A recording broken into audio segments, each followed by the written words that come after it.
Hello दोस्तों, स्वागत है आपका इस टेंस की नई सीरीज में। आज के इस वीडियो में बात करेंगे पास्ट इंडेफिनिट टेंस की।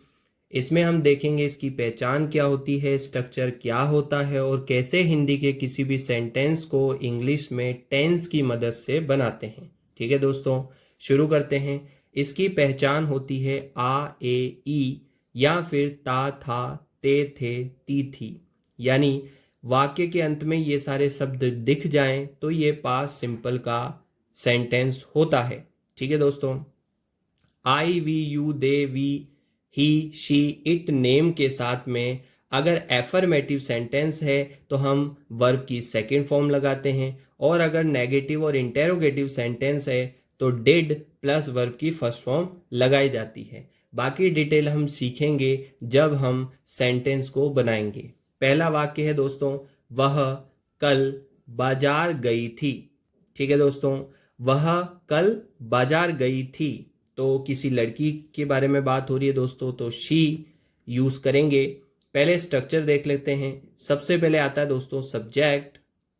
सब्जेक्ट के बाद में ये सकारात्मक वाक्य है, एफर्मेटिव सेंटेंस है, तो दोस्तों डायरेक्ट हम वर्ब की सेकंड फॉर्म का यूज करेंगे और फिर ऑब्जेक्ट लगा देंगे। बेसिक सा स्ट्रक्चर है दोस्तों, यही सिंपल सा स्ट्रक्चर होता है पास्ट सिंपल टेंस का। सब्जेक्ट प्लस वर्ब की सेकंड फॉर्म प्लस ऑब्जेक्ट। ठीक है दोस्तों, सब्जेक्ट हमारा वह है, शी यूज करेंगे। कल की इंग्लिश होती है दोस्तों यस्टरडे, बाजार मार्केट। ठीक है दोस्तों, चलिए दोस्तों बनाते हैं। वह यानी शी गई थी, जाने की इंग्लिश होती है दोस्तों गो, और गो की सेकंड फॉर्म होती है वेंट। ठीक है दोस्तों, वेंट। कहाँ गई थी? बाजार, तो दोस्तों वेंट टू मार्केट। ऑब्जेक्ट क्या हो जाएगा दोस्तों हमारा? बाजार, क्योंकि जो भी एक्स्ट्रा पार्ट होता है दोस्तों वो सब हम ऑब्जेक्ट में लिखते हैं। और कल गई थी तो यस्टरडे। ठीक है दोस्तों, ये बन गया she went to market yesterday. ठीक है दोस्तों, वह कल बाजार गई थी। अब देखते हैं नेक्स्ट सेंटेंस, वह कल बाजार नहीं गई थी। ये नेगेटिव वाक्य है। नेगेटिव वाक्य के लिए स्ट्रक्चर होता है दोस्तों सब्जेक्ट। सब्जेक्ट के बाद में हम लगाते हैं दोस्तों डिड। डिड के बाद में नोट। नोट के बाद में वर्ब की फर्स्ट फॉर्म लगाई जाती है।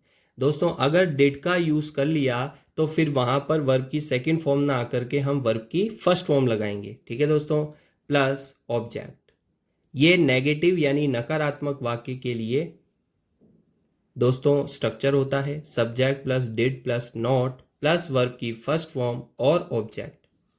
वह वही शी है, और ये डिड का यूज हर एक के लिए डिड ही यूज करेंगे। I, we, you, they, he, she, it, name में से कोई भी आ जाए हम डिड ही हेल्पिंग वर्ब का यूज करेंगे। शी डिड नोट, वर्ब की फर्स्ट फॉर्म आएगी गो। अब इस बार क्या आएगी दोस्तों? गो आएगी, वेंट नहीं लगाएंगे। अगर वेंट तब लगाते जब एफर्मेटिव सेंटेंस होता, यानी सकारात्मक वाक्य होता। गो टू, और ऑब्जेक्ट क्या है दोस्तों? बाजार, मार्केट, और कब? कल, यस्टरडे। ठीक है दोस्तों, ये बन गया वह कल बाजार नहीं गई थी। She did not go to market yesterday. ठीक है दोस्तों, आगे सेंटेंस देखिएगा। क्या वह कल बाजार गई थी? ये एक इंटेरोगेटिव वाक्य है, यानी प्रश्नवाचक वाक्य है, तो इस केस में हम डिड को आगे ले आएंगे। डिड आगे आ जाएगा दोस्तों प्रश्न पूछने के लिए। सब्जेक्ट, सब्जेक्ट के बाद में वर्ब की फर्स्ट फॉर्म प्लस ऑब्जेक्ट, और हम लगा देंगे क्वेश्चन मार्क। अब ध्यान रखिएगा दोस्तों, डिड आगे आ गया तब भी हम वर्ब की फर्स्ट फॉर्म ही लगाएंगे। मैंने कहा था अगर हमने डिड का यूज कर लिया तो हम वर्ब की फर्स्ट फॉर्म ही लगाएंगे। ठीक है दोस्तों, अब डिड को आगे ले लेंगे। अब ये डिड के बाद में सब्जेक्ट क्या है दोस्तों हमारा? शी। वर्ब की फर्स्ट फॉर्म है गो टू, और कहाँ पर? बाजार, तो मार्केट, और लास्ट में आ जाएगा यस्टरडे। ठीक है दोस्तों, मैं आशा करता हूं आपको समझ में आ गया होगा। नेक्स्ट वाक्य पर चलते हैं। क्या वह कल बाजार नहीं गई थी? ये दोस्तों इंटेरोगेटिव प्लस नेगेटिव वाक्य है। इसमें प्रश्न भी पूछा गया है और नेगेटिव सेंस भी आ रहा है। तो इसके लिए स्ट्रक्चर क्या होता है, सबसे पहले हम डिड लगाते हैं प्लस सब्जेक्ट प्लस के बाद में नोट लगाया जाता है। नोट के बाद में वर्ब की फर्स्ट फॉर्म प्लस ऑब्जेक्ट और लास्ट में क्वेश्चन मार्क। अब देखिएगा दोस्तों, हमने सब्जेक्ट के बाद में नोट लगाया है। यही ध्यान रखने वाली बात होती है कि अगर हम इंटेरोगेटिव प्लस नेगेटिव वाक्य बना रहे हैं तो नोट का उपयोग सब्जेक्ट के बाद में होता है। यही कुछ बच्चे गलती करते हैं, तो ये आपको बात ध्यान रखनी है। सबसे पहले डिड, शी, नोट, वर्ब की फर्स्ट फॉर्म गो टू और मार्केट, यस्टरडे। ठीक है दोस्तों, मैं आशा करता हूं आपको बात समझ में आ गई होगी। नेक्स्ट वाक्य पे चलते हैं। नेक्स्ट वाक्य है अजय गांव में रहता था। रहता था, रहता है तो फिर वो हो जाएगा प्रेजेंट सिंपल टेंस का। और अगर आ जाए अजय गांव में रहता था तो ये कौन सा है दोस्तों, पास्ट इंडेफिनिट टेंस या फिर पास्ट सिंपल टेंस, दोनों एक ही बात है। अब इसका सेंटेंस सब्जेक्ट वही है दोस्तों, वर्ब की सेकंड फॉर्म क्योंकि सकारात्मक वाक्य है, और लास्ट में लगा देंगे ऑब्जेक्ट। सब्जेक्ट क्या है, यहां पर नाम दे दिया तो अजय। वर्ब की सेकंड फॉर्म, रहने की इंग्लिश क्या होती है दोस्तों, लिव, और लिव की सेकंड फॉर्म होती है ईडी लगा देंगे, लिव्ड। कहां पर रहता है दोस्तों, गांव में, इन विलेज।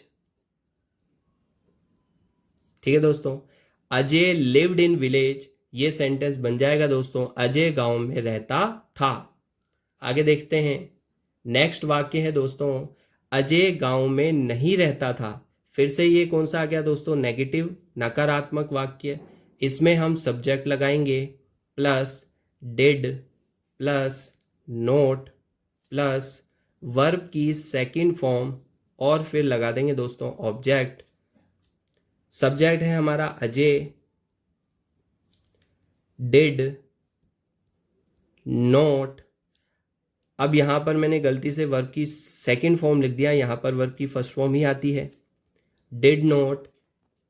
अब यहां पर हमने लिव्ड लिखा था, लेकिन हम वर्ब की सेकंड फर्स्ट फॉर्म का ही यूज करेंगे, लिव इन विलेज। ठीक है दोस्तों, ये सेंटेंस बन जाएगा Ajay did not live in village, Ajay गांव में नहीं रहता था। ठीक है दोस्तों, आगे देखिएगा। क्या अजय गांव में रहता था? ये बहुत ही बेसिक स्ट्रक्चर है दोस्तों, इसमें कोई दिक्कत नहीं आनी चाहिए। क्या से पूछ रहा है, आपके दिमाग में एकदम से आ जाना चाहिए कि ये एक इंटेरोगेटिव सेंटेंस है, प्रश्नवाचक वाक्य है, तो आप डिड को आगे ले आएंगे प्लस सब्जेक्ट प्लस वर्ब की फर्स्ट फॉर्म प्लस ऑब्जेक्ट और क्वेश्चन मार्क। ठीक है दोस्तों, क्या डिड, नाम है दोस्तों अजय, वर्ब की फर्स्ट फॉर्म लिव, ऑब्जेक्ट क्या है गांव में, इन विलेज। ठीक है दोस्तों, ये बन जाएगा did Ajay live in village, क्या अजय गांव में रहता था। अगर किसी से भी ये क्वेश्चन इंग्लिश में पूछना हो तो दोस्तों आप ये यूज कर सकते हैं। इसके बाद है लास्ट सेंटेंस हमारा, क्या अजय गांव में नहीं रहता था।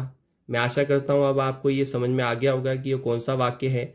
इसमें क्या भी है और नहीं भी, यानी ये इंटेरोगेटिव प्लस नेगेटिव है, यानी प्रश्नवाचक और नकारात्मक वाक्य दोनों हैं। तो इस केस में हम डिड को फिर से आगे ले आएंगे। उसके बाद में सब्जेक्ट और नोट लगाने वाली बात थी हमारी कि सब्जेक्ट के बाद में नोट ही आएगा और फिर वर्ब की फर्स्ट फॉर्म प्लस ऑब्जेक्ट और क्वेश्चन मार्क। ध्यान रखने वाली बात, डिड अगर आ जाए, यानी अगर हमारा ऊपर दे रखा है दोस्तों नेगेटिव और इंटेरोगेटिव सेंटेंस होता है तो डिड प्लस वर्ब की फर्स्ट फॉर्म आती है, और अगर सिंपल सेंटेंस होता है तो हम क्या लगाते हैं दोस्तों, वर्ब की सेकंड फॉर्म लगाते हैं। ठीक है दोस्तों, आगे चलते हैं, इस सेंटेंस को बनाते हैं। Did Ajay not live in village. ठीक है दोस्तों, मैं आशा करता हूँ आपको पास्ट इंडेफिनेट टेंस, जिसको हम पास्ट सिंपल टेंस भी कहते हैं, वो समझ में आ गया होगा। कोई कन्फ्यूजन, कोई दिक्कत नहीं आई होगी दोस्तों। आप नए नए सेंटेंस को आप खुद से बनाकर देखिएगा। अगर फिर भी कोई दिक्कत आती है तो आप कमेंट बॉक्स में कमेंट कर दीजिएगा दोस्तों।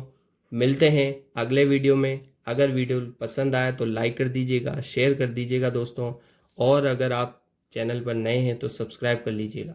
धन्यवाद।